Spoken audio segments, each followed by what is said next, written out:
What is going on, fellow Clashers? First of all, thank you so much for stopping by. Yes, it is time to break down the Expo, the most hated card in the game by far. Everybody just absolutely raging when they lose to this card, and the key to defeating the Expo is, well, there's really three things in my opinion. One, you've got to anticipate it. You've got to know when your opponent is going to drop it. Sometimes that's impossible. Other times you can tell when an Expo is coming. Two, another way is to prevent them from ever getting it down, prevent them from protecting it with other cards. Or three, just push so hard that they never really get a chance to put it into use. They're too focused on defense that they can never use that time and that elixir to go on the offense. Now right here, there was really no telling this was coming, and the Expo goes down along with Barbarians, and it locks onto the tower. So Chris definitely raging at this point, never fun, and now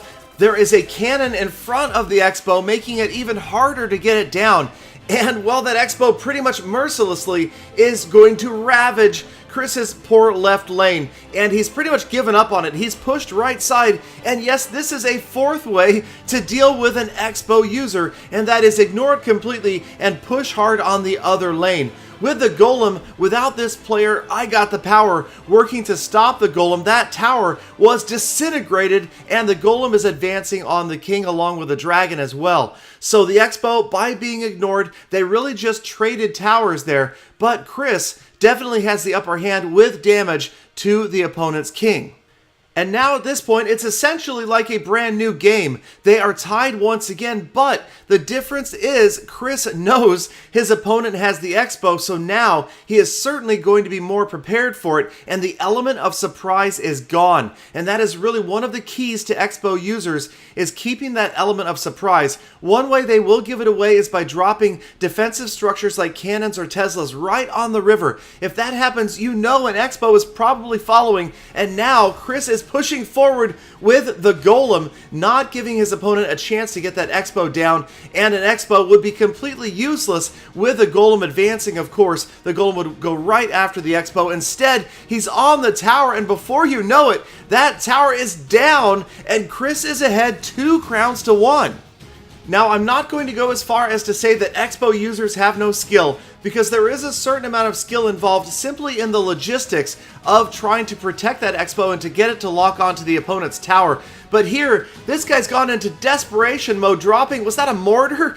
Back in the back of his battlefield, and now a Golem is approaching the King's Tower, full-size Golem on the King's Tower, other units, and you can really tell at this point the opponent has just given up.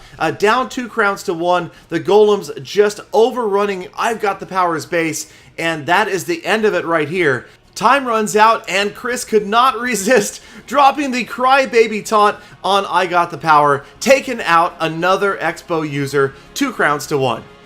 Now we'll take a look at another Expo replay, this one from R-Dubs, who loves dismantling Expos, taking them out. He starts out this battle with a crying emote, and honestly, I don't ever know what that means. Are you sad? Am I sad? Am I supposed to be sad? Or am I thinking you're... But in any case, thumbs up and the battle begins. Inferno Tower, Hog Rider, and right here, of course, R-Dubs, unless he knows Angry Bugs, doesn't know that the old Rocket and Expo are both lying in wait. He's seen the Inferno Tower, and it was placed in a relatively typical position, maybe about 1 space forward of where you see most Inferno Towers deployed, but it pretty much is going to nullify the Hog Rider, just about reset. Now R-Dubs losing his minions to the arrows, the bomber approaching, and here it comes!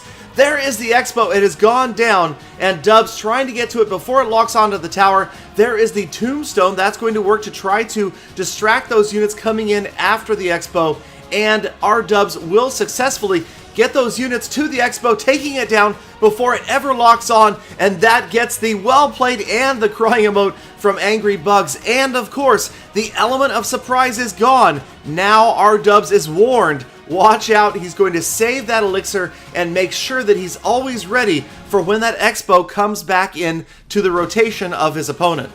And that is another major strategy tip for any battle, and that is getting to know your opponent's rotation. If he drops arrows, you know that another set of arrows isn't going to be available right away, of course, unless he has a mirror card, in which case you might already know the mirror card exists. So a lot of players will do that, intentionally dropping, say, a goblin barrel after the arrows are dropped, knowing they will be more difficult to counter. Now, the Expo is back up, but R-Dubs has got that knight down. He's going to lose the minions to the arrows, but the knight gets in there, distracting the Expo just about long enough that other units can get in and get the job done. And again, 0 for 2, Angry Bugs not able to get that Expo to lock onto the tower and melt it like it so often can if it isn't countered effectively.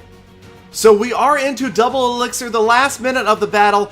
Notice Angry Bugs has still not used the rocket. So that is his one element of surprise. The rocket obviously waiting for the right moment.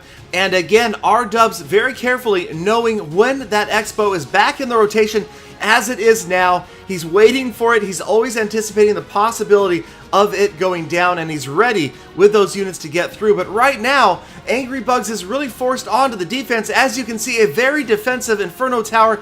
There is the freeze spell. The Hog Rider is on that tower, and the tower is down. And a well played from Angry Bugs. R-Dubs going ahead with 10 seconds left.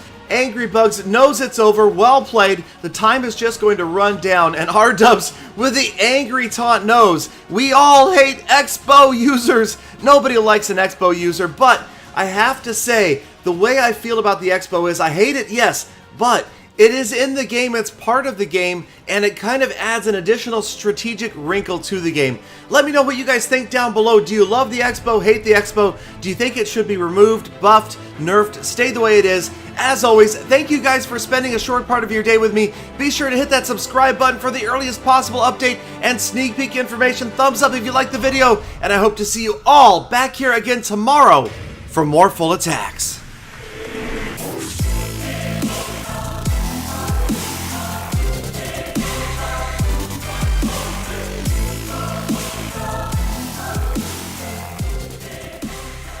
Gallydon, you hate the Expo because I trashed you with it, fair and square.